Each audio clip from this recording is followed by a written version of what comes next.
kalian kaget ya? Kira-kira tadi suara apa ya? Petir. Nah, benar sekali.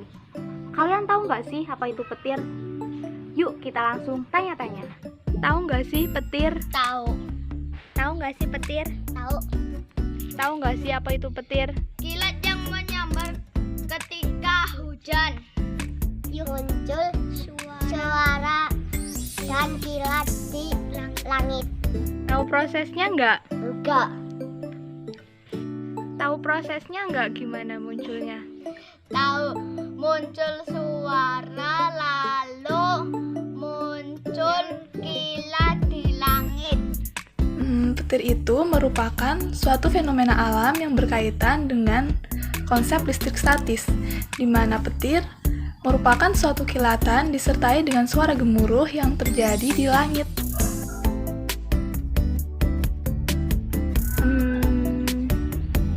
Lalu bagaimana ya proses terjadinya petir? Yuk langsung saja disimak. Pada kasus di langit, awan terus bergerak secara teratur dan terus-menerus. Selama pergerakan ini, awan akan terus berinteraksi dengan awan lainnya, sehingga muatan yang negatif akan berkumpul pada satu sisi saja, dan sisi sebaliknya akan berkumpul muatan positif. Jika perbedaan potensial antara awan dan bumi cukup besar, hal ini akan mengakibatkan terjadinya pembuangan muatan negatif dari awan ke bumi untuk mencapai keseimbangan. Pada saat proses pembuangan muatan ini, media yang dilalui adalah udara. Pada saat muatan negatif mampu menembus ambang batas isolasi udara, saat itulah terjadi ledakan suara yang kita dengar sebagai suara menggelegar atau disebut guntur. Kenapa guntur lebih lambat dibanding petir?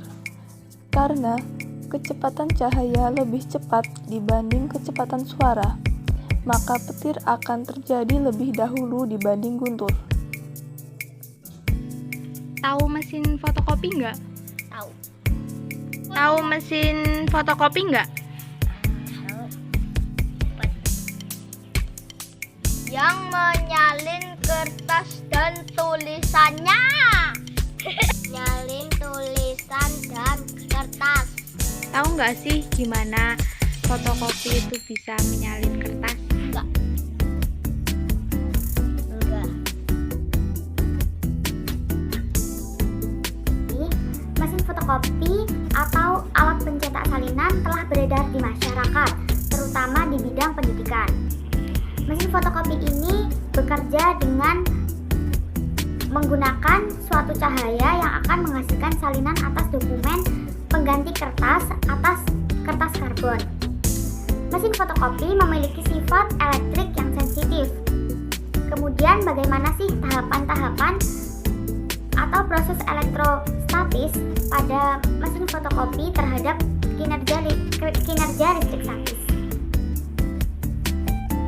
Tahapan-tahapan tersebut diantaranya yang pertama adanya sabuk fotokonduktor dan logam di bagian bawah, dan yang kedua yaitu cahaya akan menyinari kertas sehingga pada bagian yang terkena sinar akan tertinggal elektron-elektron yang menyebabkan bagian tersebut tidak bermuatan, sedangkan bagian yang tidak terkena cahaya akan bermuatan negatif. Kemudian yang kedua yaitu serbuk toner yang bermuatan positif akan menempel ke permukaan fotokonduktor, yang mana bagian permukaan fotokonduktor akan bermuatan positif. Yang ketiga, akan terjadinya penyinaran kembali oleh cahaya yang menyebabkan elektron tersebut tertinggal dari permukaan fotokonduktor dan toner tersebut.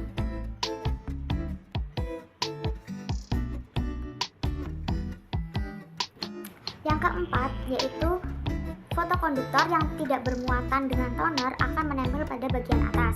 Dan yang kelima, pada bagian permukaan semikonduktor akan dilewatkan selembar kertas, yang mana kertas tersebut akan ditempeli oleh toner. Yang keenam yaitu adanya pemanasan, sehingga kertas tersebut menyalin dokumen-dokumen aslinya. Tahu nggak sih kalau sisir digosokkan ke kepala jadi panas? Tahu. Pernah nggak sih melakukan percobaan itu? Pernah. Di mana? Di rumah. Tahu nggak sih kalau sisir digosokkan ke kepala jadi panas? Tahu. Pernah nggak sih melakukan hal tersebut? Pernah. Di mana? Di sekolah. Fenomena sisir plastik yang digosokkan dengan rambut. Sisir yang biasanya kita gunakan untuk menyisir rambut saat kita didekatkan ke rambut akan menarik rambut kita. Mengapa hal tersebut dapat terjadi dan apakah ada hubungannya dengan konsep listrik statis? Pada saat menggosokkan sisir ke rambut, maka elektron dari rambut akan berpindah ke sisir, sehingga sisir akan mendapatkan tambahan elektron. Sisir yang mendapatkan tambahan elektron akan menjadi bermuatan negatif, sedangkan pada rambut yang melepaskan elektron akan menjadi bermuatan positif. Hal tersebut juga dapat membuat rambut yang tadinya halus bisa berdiri dengan tegak sendiri pada saat sisir dilepaskan secara perlahan. Secara umum dikatakan bahwa benda netral dapat menjadi benda bermuatan jika digosokkan dengan benda-benda tertentu. Dari uraian contoh fenomena yang telah dijelaskan di atas berkaitan dengan fenomena dengan konsep listrik statis, dapat disimpulkan bahwa apabila sisir plastik digosokkan dengan rambut kering akan dikatakan bermuatan listrik negatif. Mengapa hal tersebut bisa terjadi? Hal ini terjadi karena perpindahan elektron dari rambut ke sisir dan juga dapat mengakibatkan rambut yang tadinya halus akan berdiri tegak dengan sendirinya apabila sisir dilepaskan secara perlahan.